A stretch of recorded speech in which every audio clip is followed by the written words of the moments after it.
What's going on YouTube? Steven Tyler Jr. Ain't made a video in a while. I wanted to make a video while I was on my way to pick up my daughter. And the video I wanted to make today was going to be about, the power of spells and spelling. And also I wanted to talk about the positives of brainwashing. You see what I'm saying? Because when we see like stuff like brainwashing, and if you're into conspiracy theories, you can look up Project MK Ultra. That's M as in Mary, K as in kangaroo, and then Ultra, ULTRA, right? But aside from that, we've been given this negative connotation with brainwashing, right? Like, oh, they brainwashed them to hate these kind of people. They brainwashed them to be evil and malicious. But we also have to understand that brainwashing is just like anything else in the universe. And there's always a good and bad to it. You know what I'm saying? There's always two sides up to it. That's what duality is always going to be about. And I hinted at that in one of my other videos. And that is, you're not going to ever just get purely good or purely evil, because one can't exist without the other. So I say that to say that there is definitely a positive aspect of brainwashing, or what we call, casting spells onto each other. What you have to do is look into the history of this, and you got to take out all of this spookism about magic. You know what I mean? Magic is science. It's not something that's spooky and, all this stuff we see in the theaters when somebody got a cauldron and they create like 8 or 9 of, different creatures with all these magnificent powers. That's not what real magic is. Break it down to the science. And magic is literally just taken from the invisible and bringing it to the visible. That's what magic is. If you even break down the term abracadabra, it means I create as I speak. You feel me? So with abracadabra, and you saying you create as you speak, but what are you creating while you speak? Great question. It depends on what you're speaking or what you're spelling. You know what I mean? A, B, C, D, E, F, G. Those are spells. So what's in your house is very important, because you're going to see that every single day.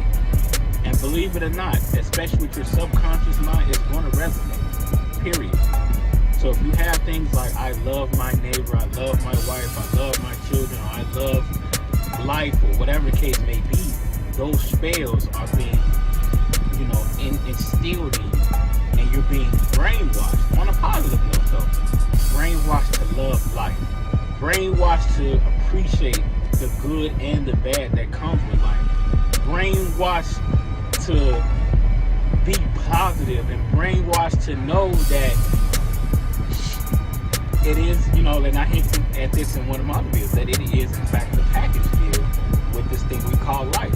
Life is beautiful, but we've been taught to just believe that only the good things and the aesthetically pleasing things in life is what's beautiful.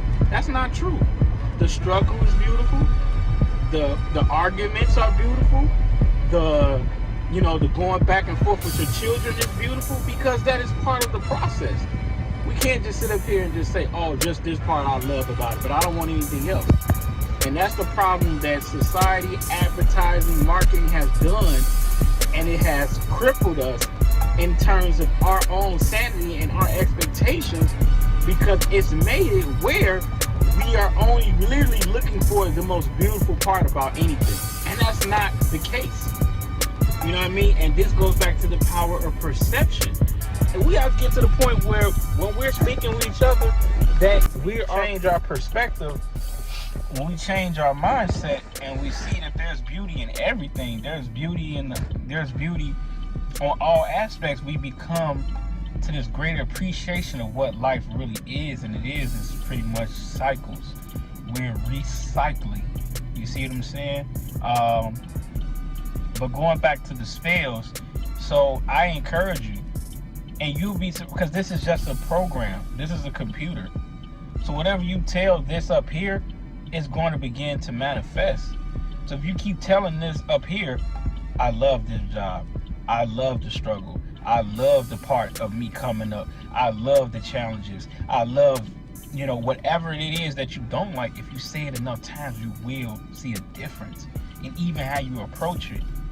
So this is the science, and this is what people in the military do every single day.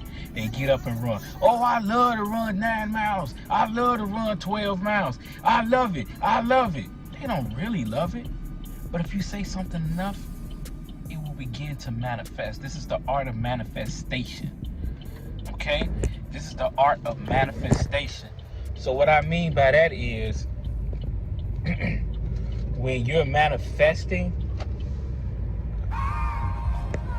you are beginning to become whatever it is you're saying, right? But the problem that a lot of people have, and what makes it so hard to manifest, is they think, oh, I have to get to a certain spot, then I'm there. No. Manifestation, and I touched on this on one of my other videos.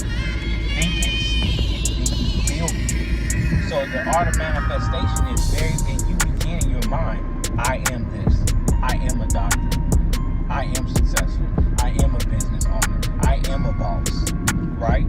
Because it becomes integrated into your being, right? That's why I always say, when I talk to my family, I change my words because I understand the power of words. So I don't just say, oh, it's time to get rich. I say, we're going to get richer. You see what I'm saying, family?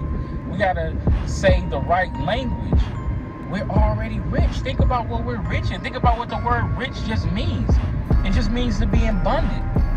But see, we think we got to be abundant in money to be rich. No, fam.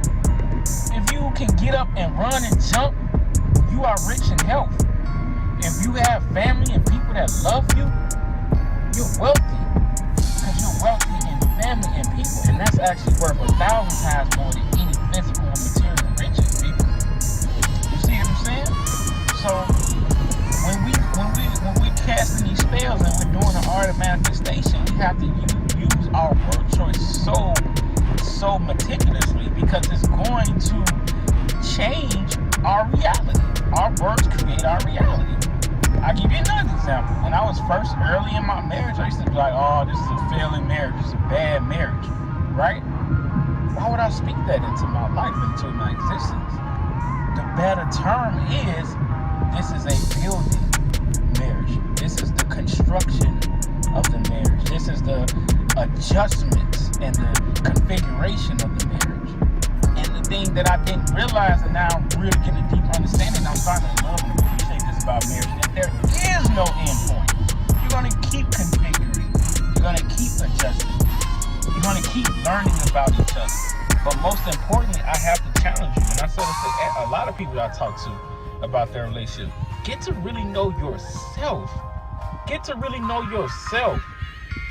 You know what I'm saying? Know yourself. Know what triggers you, what upsets you, what excites you, what motivates you. Dig deep into your essence and find those things that you know you can improve on. And start brainwashing yourself on a positive note to manifest those things that you want to become. So if it's working out, tell yourself, I love to work out. If it's being more patient, I love to wait. If it's being more compromising, I love to debate, or I love to compromise. Whatever it is that we have to improve on, we have to start just by the very language we're using. And I've done this, and it's a proven fact that if you say something enough times, you begin to believe it. How do you think they convinced the most powerful race on earth that they was niggas and that they was nothing? Because they said it over and over again for 400 years, 500, 600, 700 years. You have to understand, family, that this conditioning is real. Study up on Pavlov, classical conditioning. You feel what I'm saying? If you tell somebody or say something enough times, they will begin to believe it and manifest it in their actions. Don't believe me? Tell yourself 100 times anything and see if you don't start to feel a different type of emotion even when you just speak on it. Like love,